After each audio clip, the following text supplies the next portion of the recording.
Yo, what's up mga kaibigan? Nalina tayo magkwentuhan. Ibinalita ng ESPN na kasalukuyan na nagkakaroon ng negosasyon si LeBron at ang kanyang kampo kasama ang Los Angeles Lakers front office tungkol sa panibagong kontrata.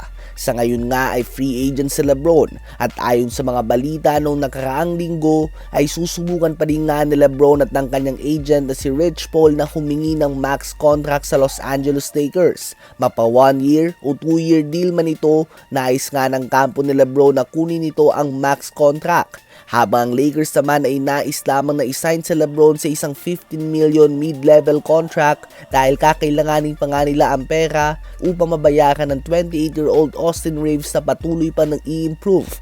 At dahil patuloy nga itong nang i-improve ay umaangat na din nga ang value nito sa NBA. At ayon sa mga reports ay mas priority ngayon ng Lakers na mapapirma si Austin Reaves ng 4-year deal. Ayon nga sa kampo ni LeBron ay kung hindi man bibigyan ng 4-time MVP ng max contract, nais silang makita kung anong gagawin sa pera na supposed to be kay LeBron at sino ba mga target ng Lakers na players na kunin. At kung sa palagay nga ni LeBron ay magiging worth it ito, umaasa ang Lakers na makumbinse ang all-time scoring leader na pumirma ng mid-level contract.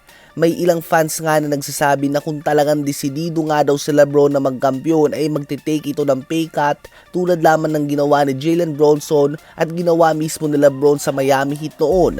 Lalo na't nasa mga huling taon na nga ito ng kanyang buhay basketball at bilyonaryo naman ito. Dapat nga daw ay magpaubaya na ito sa mga mas bata na tulad ni Austin Reaves na mababa lamang ang sahod noong nagsisimula ito sa liga. Ano ba masasabi nyo tungkol dito? Habang ang Boston Celtics naman mga kaibigan ay naglatag na umano ng trade offer sa Milwaukee Bucks upang makuha si Giannis Antetokounmpo. Hindi pa naman nilalatag kung ano ba ang offer na binitawan ng Celtics, subalit sinusubukan nga nila na hindi maisama si Jaylen Brown o Jason Tatum sa deal na ito. Isang bagay na hindi magiging madali.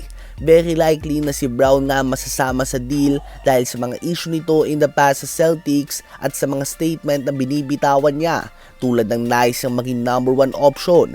Mas masaya nga daw siya ngayong season kaysa nung nagkampiyon sila dahil number 1 option na siya at iba pa.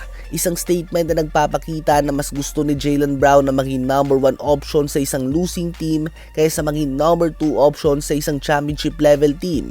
Sa ngayon ay hindi pa natin tiyak kung kakagat na ba ang Milwaukee Bucks sa trade offer ng Celtics. Subalit very likely nga na maghihintay at makikinig muna ang Bucks sa offer ng ibang teams.